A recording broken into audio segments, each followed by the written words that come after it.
வையகம் வாழ்க வளமுடன். உலகெங்கும் இருக்கும் நமது யூடியூப் குடும்பத்தினருக்கு டாக்டர் டிவைன் தினேஷ் அன்பான வணக்கங்கள். வைகாசி மாத பலன் பார்க்க போகிறோம். வைகாசி என்ன சிறப்பு? வைகாசி விசாகம். நம்மளுடைய முருகப்பெருமான், நம்ம தமிழ் கடவுள் முருகப்பெருமான் பிறந்தது விசாக நட்சத்திரம். வைகாசி விசாகமில் அவரோட பவர் ரொம்ப உச்சத்தில் இருக்கும். தமிழர்கள் எல்லாருக்குமே தெரியும், நம்ம பழனி, திருச்செந்தூர், திருத்தணிலாம் பெரிய ஃபங்க்ஷனாக கொண்டாடுவோம், சரிங்களா? அதனால் இது ரொம்ப சக்தி பெற்ற மாதம். ஓகே, இந்த மாதத்துலேயே இன்னும் பௌர்ணமி, அமாவாசை, ஏகாதசிலாம் வருது, சஷ்டி வருது. இதிலலாம் விரதம் இருந்து வேண்டிங்கன்னா இன்னும் ரொம்ப பவர். மெயின் வைகாசி விசாகம். சரி, இந்த வைகாசி மாதத்தில் நமக்கு எப்படி இருக்குது விஷயங்கள், ஓவராலாக எப்படி இருக்குது, பொதுவாக வாழ்க்கை எப்படி இருக்கும் இந்த மாதம், இதுக்கப்புறம் பண விஷயம், கடன், தொழில், வேலை, திருமணம், மகப்பேறு, உடல்நிலை, அதுக்கப்புறம் வெளிநாடு போகிறது, இந்த மாதிரி என்னென்ன முக்கியமான விஷயங்கள்லாம் இருக்கோ ஒவ்வொன்றா கவர் பண்ணிட்டு வருவோம். அதுக்குள்ள எது எதெல்லாம் நம்மளுக்கு அனுகூலமாக இருக்குது, டக்குன்னு முடிகிற மாதிரி இருக்குது, எது எதெல்லாம் கொஞ்சம் தள்ளி போகும், அதுக்கு எந்தெந்த தெய்வ வழிபாடு பண்ணணும், என்னென்ன பரிகாரங்கள் இல்லைன்னா என்னென்ன வழிபாட்டு முறைகள் பண்ணால் எனக்கு இன்னும் நல்ல விஷயம் நடக்கும்ன்றதை ஒவ்வொன்றா பார்த்துட்டு வருவோம். வாங்க. மீனராசி, மீன லக்னம் எப்படி இருக்கு? ஜென்ம சனி. என்னத்தை சார் சொல்கிறது? யார்கிட்ட பேசாமல் சைலண்ட்டாக ஓரமாக கம்முன்னு உட்காந்துருப்பீங்க. பெரிய நியூஸ், பிக் நியூஸ். இந்த மாதம் உங்களுக்கான மாதம். ஏன்னா குரு பயிற்சி நடக்குது. உங்களுடைய அதிபதியே குரு பகவான் தான். அந்த குரு பகவானுடைய பயிற்சி நடக்குது. ரொம்ப நல்ல விஷயம்னா குரு பகவான் 9ஆம் பார்வையை உங்களை தான் பார்க்குறாரு. 9ல் குரு, சரியான லக்கு. சரியா? ஓடி போனவனுக்கு 9ல் குரு, அந்த 9ஆம் பார்வையை உங்களை பார்க்குறாரு. நிறைய நல்ல விஷயம் வரப்போகுது.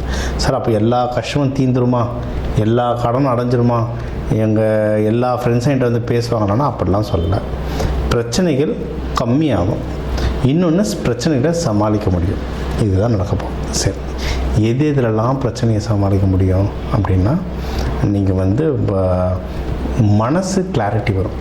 நான் என்ன பண்ணணும்? ஏன்னா 1-1.5 வருஷமாக எனக்கு தெரிஞ்சு ஒரு கிளாரிட்டியே இல்லாமல் எதுக்கு சண்டை போடுறோன்னே தெரியாமல் சண்டை போட்டுமோ. நமக்கு பிடித்தவங்க, நம்மளை ரொம்ப பிடித்தவங்ககிட்டயே நம்ம போய் சண்டை போடுவோம். அவங்க நம்மளுக்கு நல்லது தான் சொல்லுவாங்க, ஆனால் நம்ம நல்லது சொல்கிறதே நம்ம மண்டையில் ஏறாது, சரிங்களா? நம்ம ஏதாவது ஒரு சண்டை போட்டுட்ருப்போம். ஓகேங்களா?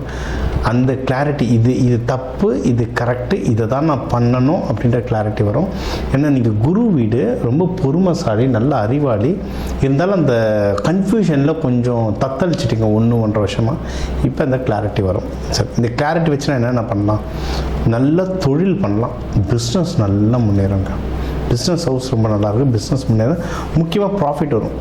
பிஸ்னஸ் முன்னேறுதுன்றதை விட ப்ராஃபிட் நல்லா ஏறும். அதாவது சின்ன கல்ல பெத்த லாபம். அதுமாதிரி நீங்கள் கொஞ்சம் எஃபோர்ட் போட்டால் ப்ராஃபிட் நல்லா வரும். ட்ரை பண்ணி பாருங்கள், ஒர்க் ஆகும். இது ஒன்று. அடுத்து வேறு இதில் கிளாரிட்டி வரும்.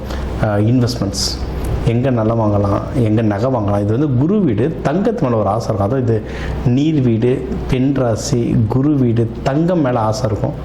நகை வாங்கணும்னா வாங்கலாம். அது இப்போ தங்கம், வெள்ளி இதோட விலையை தான் பயங்கரமாக ஏறுது. அதெல்லாம் வாங்கி வையுங்க, நல்லபடியாக ஏறும். நம்மளுக்கு கண்டிப்பாக அது யூஸ் ஆகும்.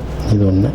இதை தாண்டி யாருக்காவது வீடு வாங்கணும், பிளாட் வாங்கணும், வண்டி வாங்கணும்னா அதுவும் நீங்கள் தாராளமாக பண்ணலாம். உங்களுக்கும் ஃபேமிலி மெம்பர்ஸ் நல்லா சப்போர்ட் பண்ணுவாங்க. அம்மா, அப்பா, அண்ணன், தம்பிங்க, ஃப்ரெண்ட்ஸ், இவங்களுடைய சப்போர்ட்ஸ் நல்லாயிருக்கும். ஃப்ரெண்ட்ஸுன்றதை தாண்டி ஃபேமிலி, இவங்க ரொம்ப நல்லா சப்போர்ட் பண்ணுவாங்க. கேளுங்க, வாயை தட்டு அவங்கள்ட்ட ஹெல்ப் கேளுங்க, கண்டிப்பாக உங்களுக்கு அது கிடைக்கும். சரி, ஓகே. அடுத்து வேறு இதில் நீங்கள் ஜாகிரதையாக இருக்க வேண்டிய விஷயம் ஒரு 2-3 இருக்குது. என்னென்னா, முதல்ல ஆரோக்கியம்.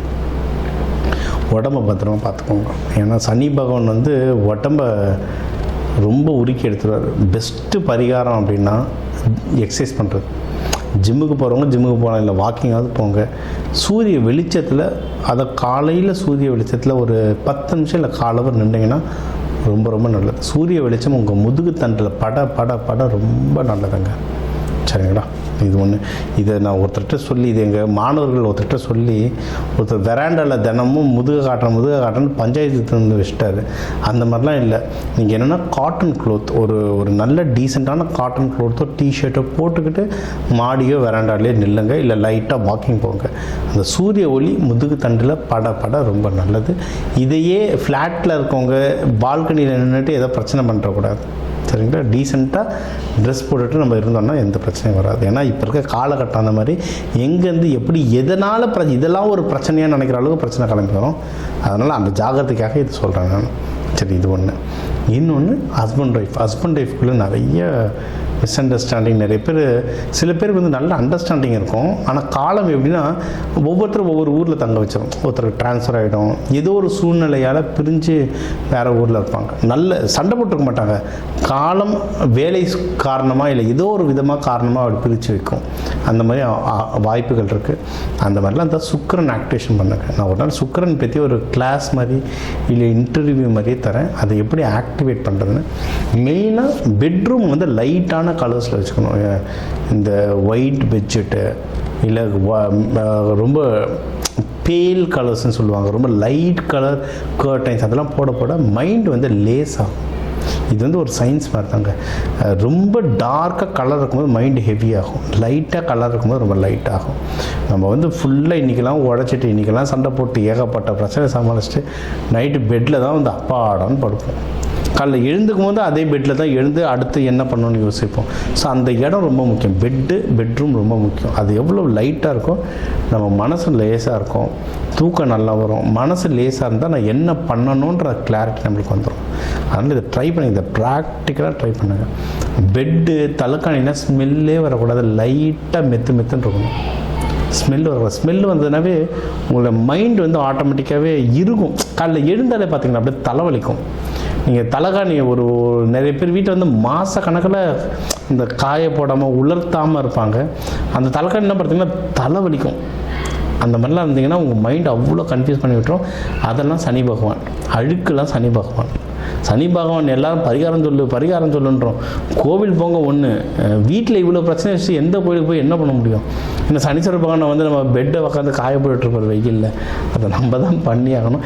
இதை பண்ணுங்க, தானாக அதுவே சனி பகவான் பரிகாரமாக மாறும். அதிகமாக உடல் உழைப்பு பண்ணுறது, அதுவும் இந்த சானிட்டரி ஒர்க், இந்த அழுக்கை க்ளீன் பண்ணுற வேலையை பண்ணாலே சனி பகவான் பரிகாரம். இப்போ ரோட்டை போய் சுத்தம் பண்ண சொல்ல, வீட்டை க்ளீன் பண்ணுங்கள், அதுவே சனி பகவான் பரிகாரம். இதை பண்ண சீக்கிரம் கல்யாணமும் கைகூடும், பிரிஞ்சவங்க ஒன்று சேருவாங்க, வாழ்க்கை சூப்பராக இருக்கும். இதுக்கு மெயினாக வழிபட வேண்டிய தெய்வம் மீனாட்சி சுந்தரேஸ்வரர் வழிபாடுங்க, சூப்பர். லக்ஷ்மி நரசிம்மர் வழிபாடு ரொம்ப நல்லாயிருக்கும். வியாழக்கிழமை குருவரையில் லக்ஷ்மி நரசிம்மருக்கு பானகம் கொடுத்து வழிபடலாம். அம்மாவுக்கு மீனாட்சி அம்மனுக்கு பூந்தி கொடுத்து வழிபடலாம். இந்த மாதம் உங்களுக்கு சிறப்பாக அமையும்.